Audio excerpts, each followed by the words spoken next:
So ordinarily, I try to stick to one subject for my episodes, or maybe a few subjects that are related to each other. But today we're going to talk about two completely unrelated things.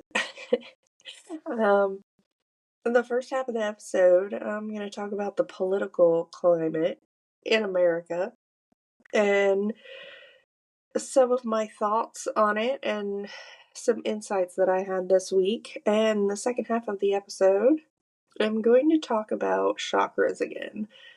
One of my first episodes was on chakras and psychosocial development and how they relate to each other.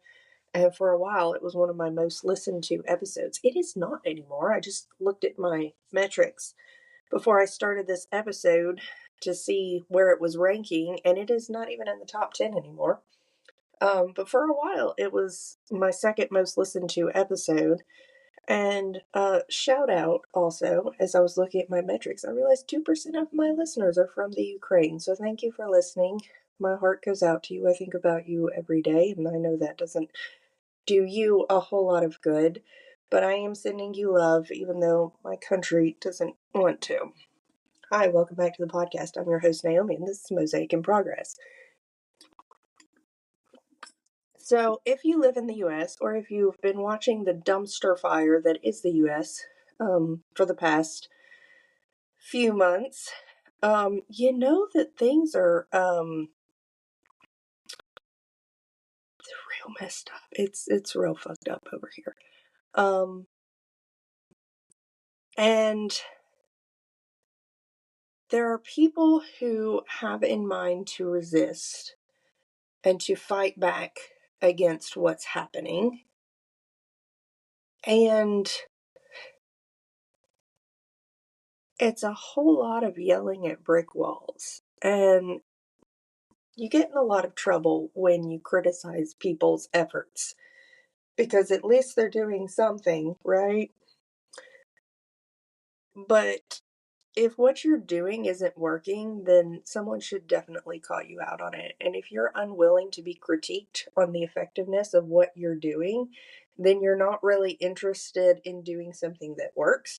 You're just trying to feel like you're doing something. And I say this because all of the efforts that I'm hearing are working within the system, and the system is broken. Some friends of mine engaged in a protest earlier this week on a street corner that was not near any government offices or near any businesses that are owned by large corporations that are causing problems. It was just standing out on a busy street corner with signs, making demands to no one in particular. And I don't know that we can keep doing that. Let me rephrase that. We can't keep doing things like that anymore. We're past that point. We're past the point of let's get people's attention. We're way past that. It's kind of like the protests that the Democrats did at the State of the Union, which was nothing. Al Green did more than anyone, and he still succumbed to work within the system. He could have stayed. What are they going to do?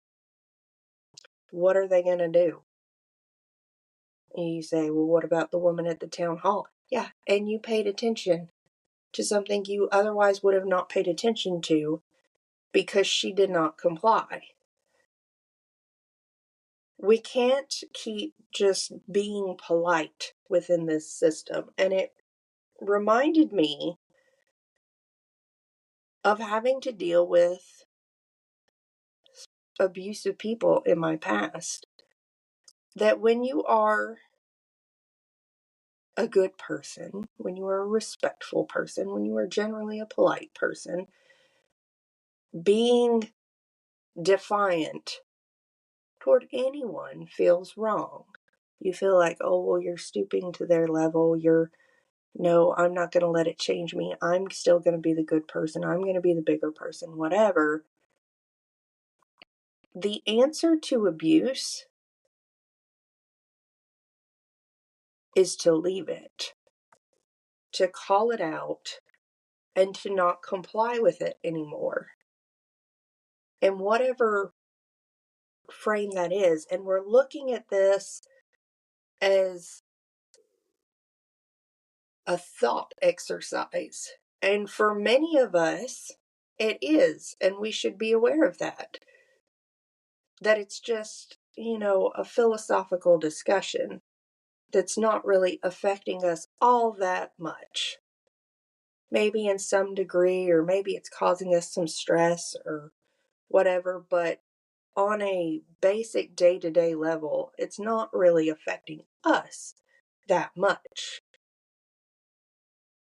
It will eventually. It's going to affect us all. But I think it's important to recognize your privilege when you have the luxury to think of it as just, oh, this is not a good idea, rather than, I might not be able to eat, or I might not get health care. And not in a far off, this could possibly happen, but next week, tomorrow, that it's right there on your doorstep. And I think when you look at what happened with Luigi Mangione, I'm really surprised it hasn't happened sooner. Years ago, I read a statistic that was talking about the French Revolution, and it said that the wealth disparity between the wealthiest and the working class in our nation is greater than the disparity just preceding the French Revolution. The French Revolution was about wealth hoarding.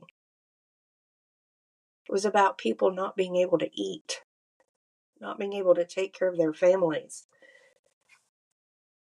And we're creeping up on that. We've been there for a while. I mean, everybody likes to make jokes about how millennials can't buy houses. Why do you think we can't buy them? Because we're not paid a living wage. Because greedy people and corporations buy up houses and rent them at exorbitant rates, or sell them at exorbitant rates. Because these companies that give out loans, banks and etc., they jack up the interest rates to unaffordable amounts.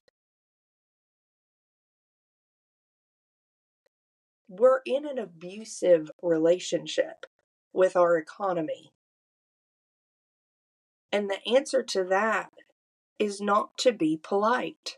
It's not to try to work within the system. And if you think that violence isn't coming,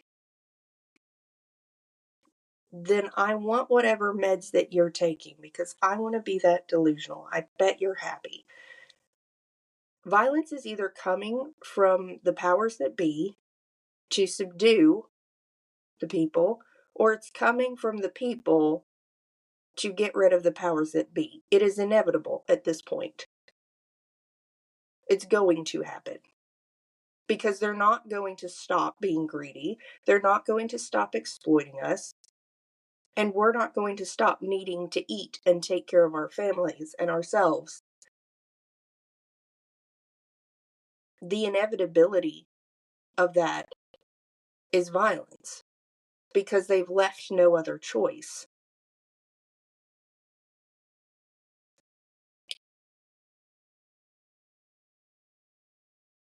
We need to stop with performative things like holding up signs at the State of the Union, or standing on a street corner away from everyone who's making decisions, protesting. We need to actually do something. The most nonviolent of doing something means showing up at city council or county commission meetings. It means writing to or calling your senators and representatives, both at the state and the national level, especially the state level, because all politics is local, and the more local you get, the more you have a chance to affect change.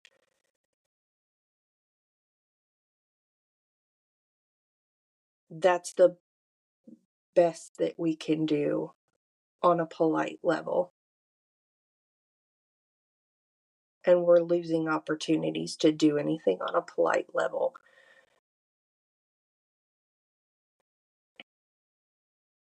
So that's that. Um, the chakra episode I mentioned, it was one of my most listened to episodes for a while. And to not fully recap it, but just a little refresher, in that episode, I discussed how the chakra system, the 7 chakra system specifically, aligns almost perfectly with psychosocial development and the hierarchy of needs. And that has come home for me again. I think it was a video, I don't think it was a meme. It was, I've never seen The Walking Dead, but I have seen a lot of the memes.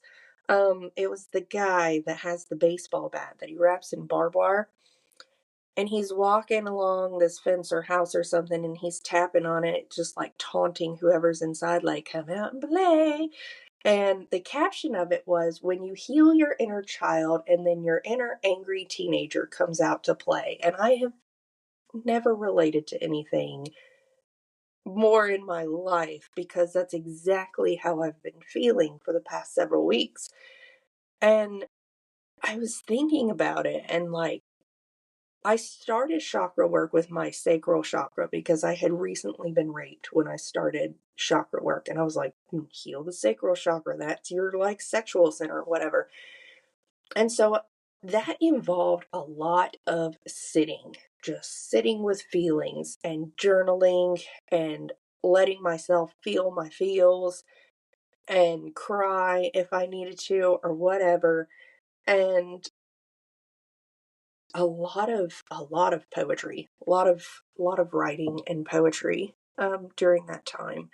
And then I worked on my root chakra. Yes, I know I did it backwards. And that was related to a lot of the childhood trauma that I went through, and just that feeling of not being safe and not being safe and not being safe, and I'm not even safe in my own body, and like finding that feeling of safety again. And not really again, I never had it. But finding that feeling of safety and belonging and home. And now my solar plexus is asking for healing, and I'm like, this is adolescence, this is teenage shit. When the solar plexus is your like personal power center, it governs your like your autonomy, your sense of like being able to do stuff. It's like they say, if you need like things to change in your work, you work on your solar plexus or whatever, that personal power center.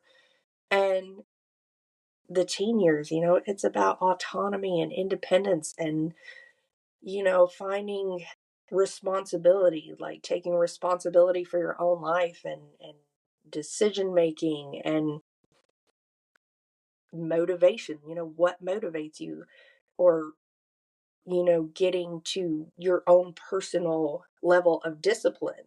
And that one in particular, you see a lot of people who had very controlling parents.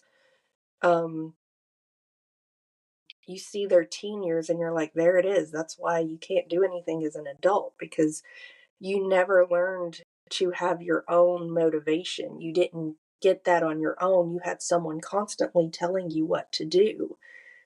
And as I'm diving into this and working on my own healing, I'm like, oh, there it is. Because I beat myself up constantly and I blame it on ADHD or depression or whatever. Like, I just have no motivation. And I look, I'm like, oh no, you never really learned any motivation on your own.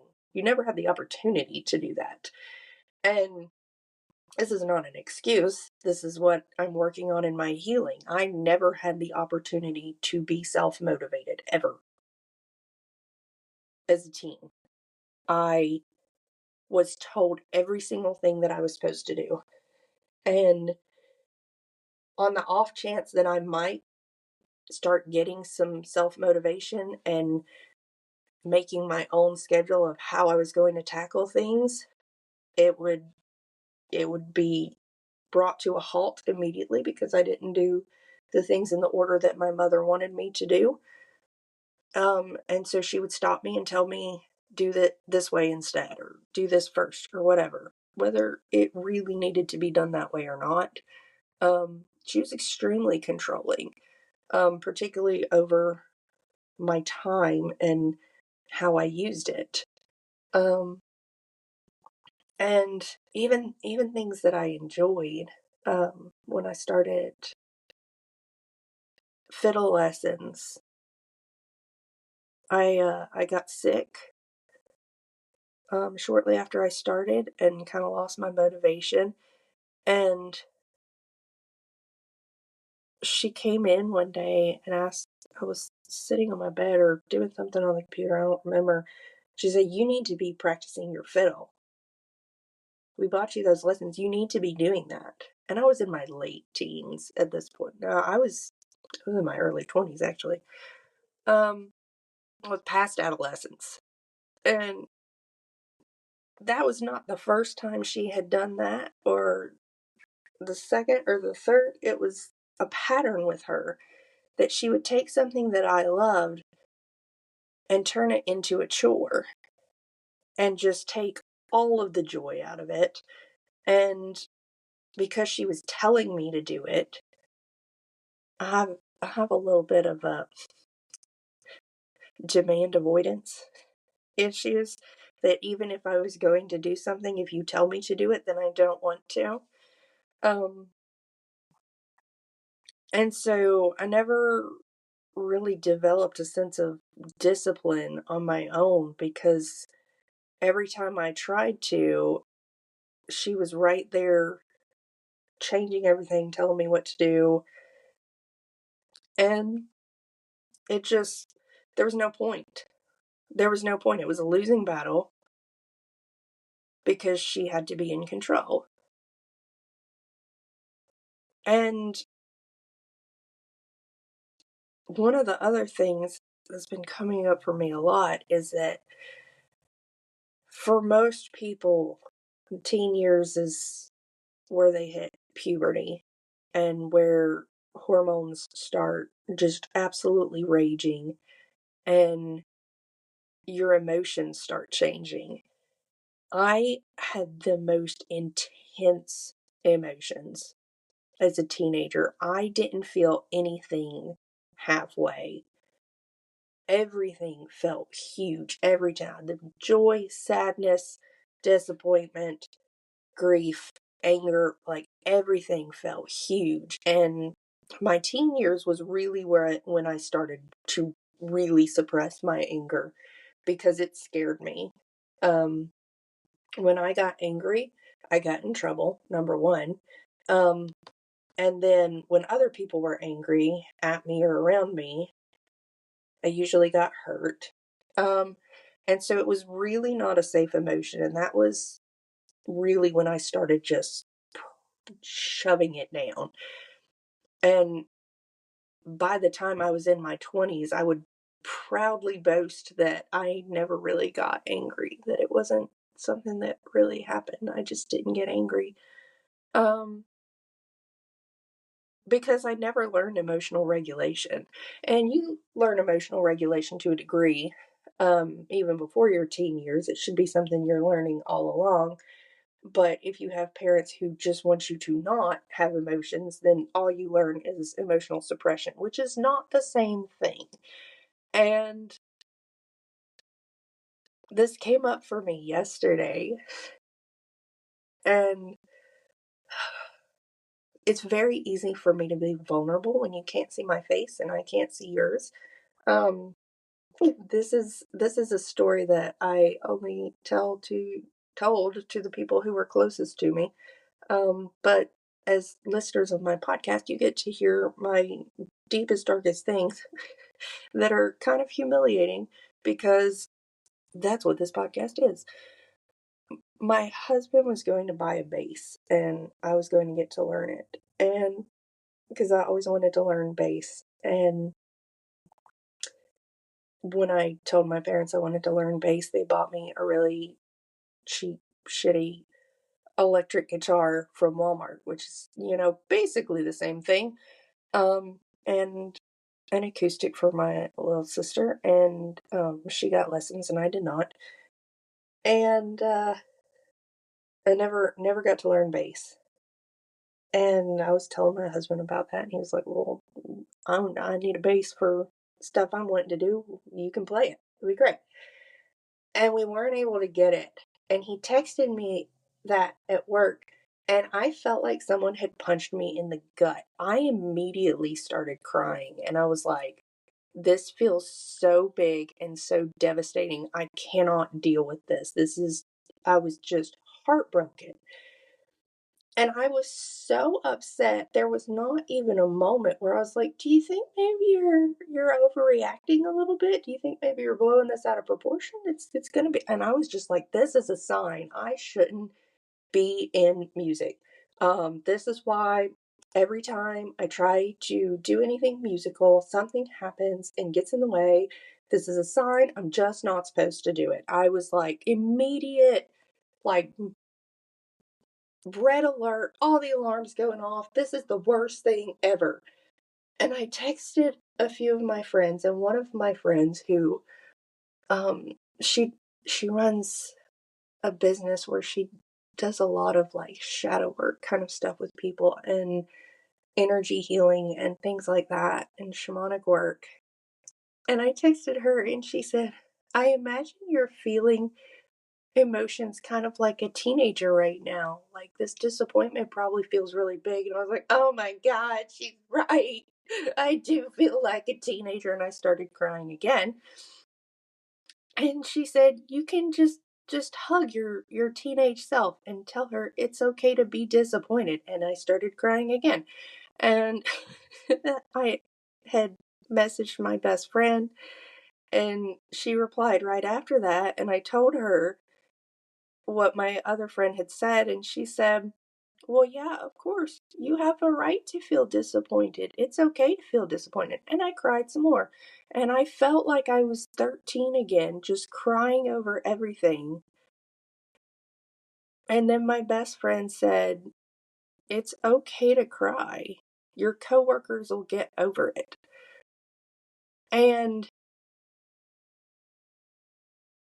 from someone who at 13 who cried over everything, like it was ridiculous. If I was really happy, I would cry. If I was angry, I would cry. If I was sad, I would cry. If I got scared, somebody startled me, I would cry. Like it was just a constant stream of tears. It was so annoying to me. Like I felt like I just cried for like 2 years and couldn't stop it. And my dad would make fun of me for crying, and my mom would tell me I had to get it under control. You couldn't just cry.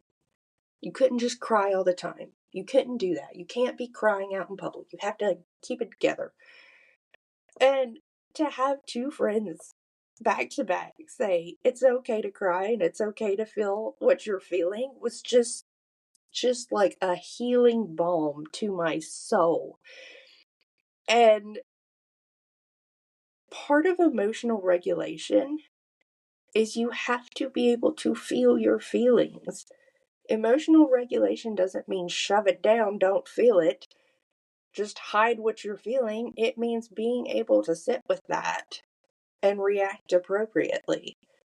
Was breaking down crying for half of the day appropriate to that situation? No, but I'd never been able to do that before. And so now, because I was able to do that and move through it and sit with it, next time will be different. Maybe not drastically different, but it'll be different, and that time after that will be different, and et cetera, et cetera. And so I'm sitting with this solar plexus wound that's begging to be healed, and there's so much in it. It's overwhelming. And healing feels a lot like that. When you choose to do the work, I call it shadow work. You can call it whatever you want to. But when you choose to do that work of like knowing yourself and accepting yourself and healing those things that need to be healed so you show up the best version of you to the world, it can feel overwhelming because as you sit and you look, there's often way more there than you initially realized. And that has certainly been my experience. I'm like, oh, that's a problem I didn't know I had constantly. Um, and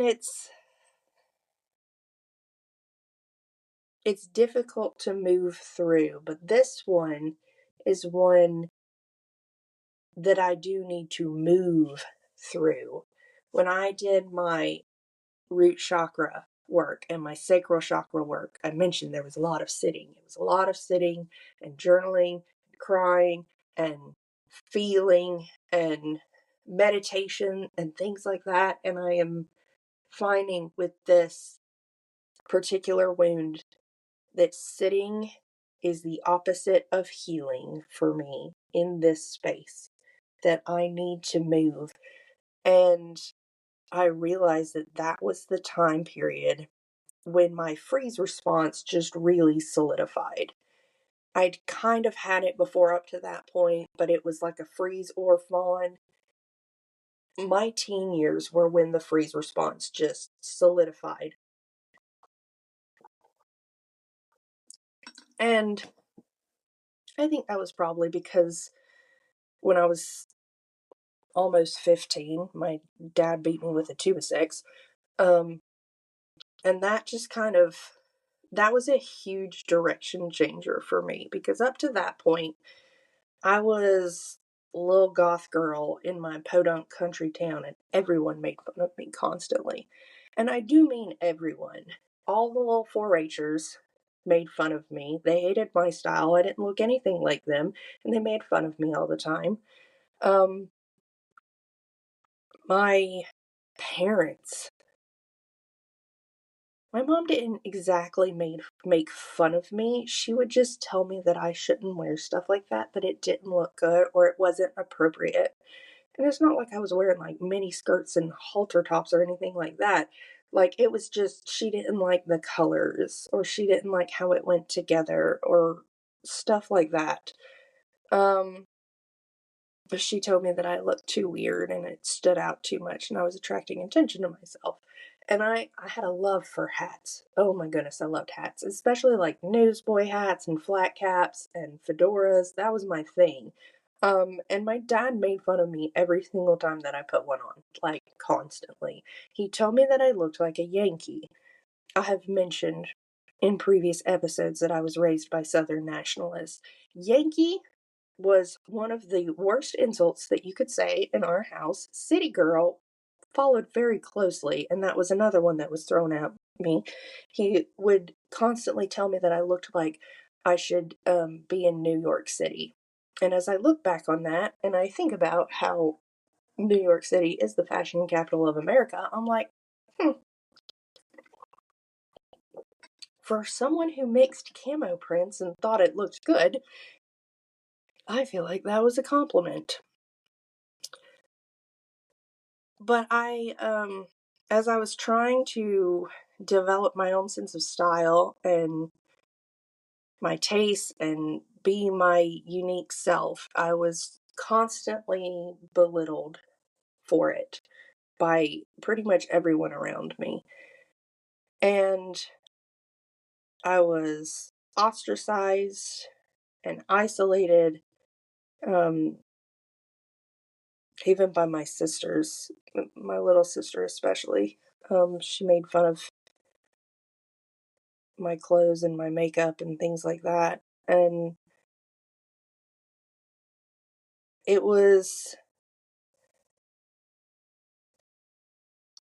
I did not have enough stability in my life to be able to be uniquely myself safely.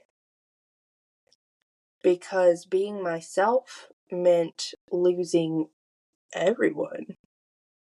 And I didn't have a way to find others. Because I was getting in like chat rooms and stuff online prior to the incident.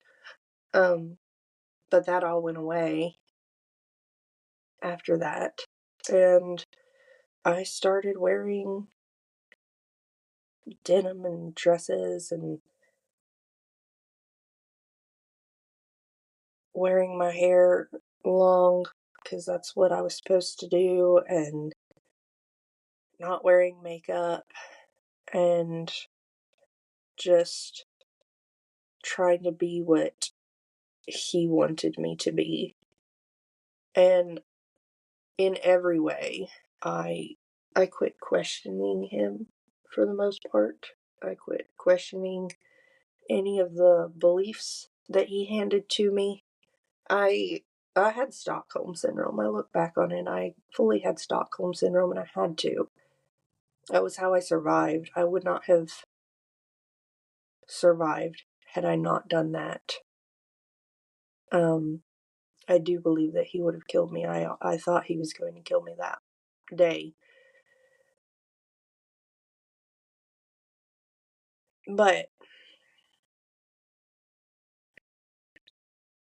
once I got out of it, it was like 13-year-old Naomi was like, "Hey, can I take the reins again? Like I was having fun. Can we do this again?" Um, and so I went right back to my black nail polish and black clothes and froggy green eyeshadow, as my little sister put it. And I get tons of compliments on my froggy green eyeshadow every time I wear it now. So, ha. Um, there's a lot of pettiness that is coming out as I'm working through this healing. And I'm just kind of laughing at it, and it feels fun almost because it's like, oh, they thought they were going to beat me down, and here I am back stronger than ever. And look at them and their sad lives. Who won? Me.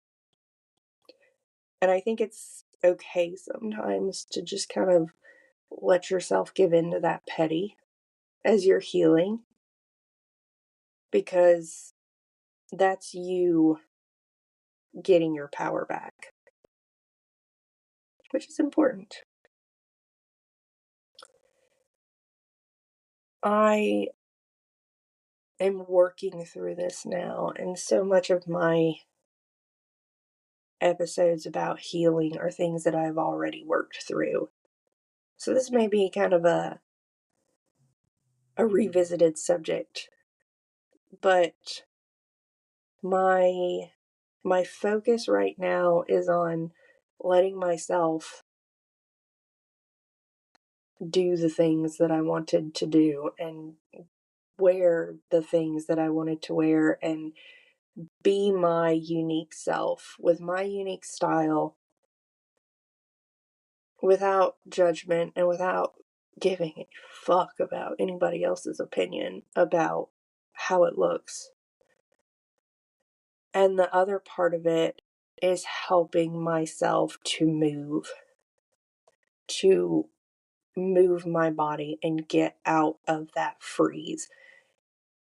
And movement has always been really hard for me, whether it's dance or exercise, even things that I enjoy like yoga or hiking or nature walks. It's hard for me to make myself do them, and I never really understood why until I reached this point in my life. It's like, why can't I just do the thing that I want to do? And there are plenty of people who are going to be like, yeah, that's executive dysfunction, that's ADHD. And I think that does play a part in it, but I think more than that, it's just that for so long, I needed to freeze and stay small and hidden to be safe. And so movement doesn't feel safe to me. And so I am working through helping myself move and feel safe in doing so. And I found this song that's just like, it's a Tori Amos song. It was a remix. And it's just one of those songs you hear and you're like, this feels like a dancing song. And I was feeling really stuck at work and my focus was all over the place. And I was like, you know what? I'm gonna try this. And I had my office door closed because I do that when I need to focus. And so I just put on the song and I danced in my office and I was able to get back to work. It was like 3 minutes. And if you're feeling like maybe you don't have your personal power, that maybe you need some solar plexus work, find your dancing song. And when you're feeling stuck and when you're feeling like you can't, whatever, you can't, put on your song and dance. Just give it a try. It might be more effective than you think.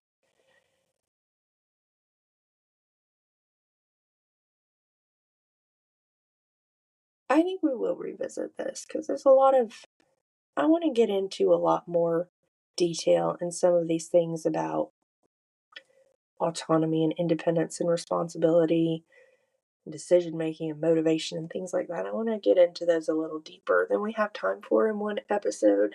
If there's anything that you specifically want to hear about, shoot me an email at mosaicinprogress@gmail.com, or you can message me on social media. I'm on Facebook and Instagram. Both of them are Mosaic in Progress. And please join me next week on the podcast as we both continue to work on our Mosaic in Progress.